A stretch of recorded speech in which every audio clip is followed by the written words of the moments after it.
সাংবাদিকদের জন্য কল্যাণধর্মী কাজ করার জন্য সাংবাদিক পরিবার এবং যারা সাংবাদিকদের মধ্যে যাদের যাদের কোনো হয়তো কারো বড় কোনো রোগ ধরা পড়েছে বা কারো কোনো চাহিদা আছে, এইসব জিনিস নিয়ে যেই কার্যপরিধি আছে সেই অনুযায়ী যে কাজটা হচ্ছে, আমি মনে করি এটা সাংবাদিকদের জন্য বর্তমান যে পরিস্থিতি আছে এই অনুযায়ী হয়তো এটা একটা আপাতকালীন ব্যবস্থা।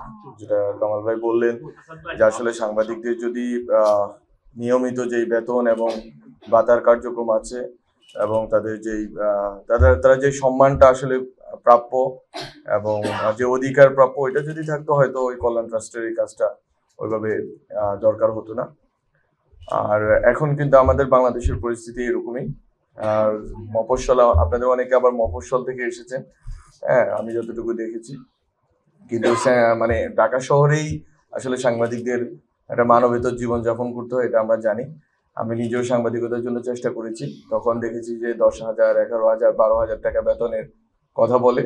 তো ওই 10,000, 12,000 টাকা বেতনে সাব এডিটর বা এই যে নিউজ রুমে কাজ করা, এই জিনিস দিয়ে আসলে বাংলাদেশে এখন ঢাকা শহরে একটা ফ্যামিলিতে দূরে থেকে একটা ফ্ল্যাট ভাড়াও পাওয়া যাবে না। তো আসলে এই বাস্তবতার ভিতর দিয়ে কল্যাণ ট্রাস্ট কাজ করছে এবং কল্যাণ ট্রাস্টের হয়তো 3 মাস পর পর একটা অনুদান বা সম্মানের ব্যবস্থা করতেছে উনি বললেন। কিন্তু আমি মনে করি এটা কার্যক্রম মূলত সাংবাদিকদের বেতন বাধা থেকে শুরু করে যে নিয়মিত কার্যক্রম আছে, নিয়মিত কার্যক্রমকেই চালিয়ে নেওয়া, নিয়মিত কার্যক্রমের ক্ষেত্রে যেই ব্যবস্থার সুপারিশ সংস্কার কমিশন করেছে সেটা আমরা ফলো করার চেষ্টা করব। এছাড়াও এই পুরা সাংবাদিকতা ব্যবস্থাটাকে কিভাবে মালিক এবং সম্পাদকদের সাথে কথা বলে কিভাবে আরো সাংবাদিক মাধ্যম করা যায়, সাংবাদিক কল্যাণধর্মী করা যায় এবং যারা সাংবাদিক কল্যাণ ট্রাস্টের ভিতর দিয়ে যে কাজগুলো চলমান আছে সেগুলোকে কিভাবে গতিশীল করা যায়, এটা আমার একটা চেষ্টা থাকবে। তো সবাইকে ধন্যবাদ। আমি আসলে একটা প্রোগ্রামে উপস্থিত হব দেখে এখান থেকে একটু পরে বিদায় নিব।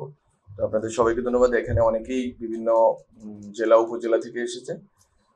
আপনারা আপনাদের যেই জেলা উপজেলার তথ্য হয়তো পাঠান কেন্দ্রে, এটা আপনাদের ওইভাবে বেতন বা ওইভাবে ভাতার কাঠামো কিছুই নেই। তো আপনারা যারা এটা সুবিধাটা পাচ্ছেন, এটা একটা আপদকালীন ব্যবস্থা আমি মনে করি যে আমরা যদি সময়ে কোনো সংস্কারের উদ্যোগ নিতে পারি হয়তো আপনাদের জীবন দ্বারা একটু সহজতর হবে। আমরা সে চেষ্টা করব।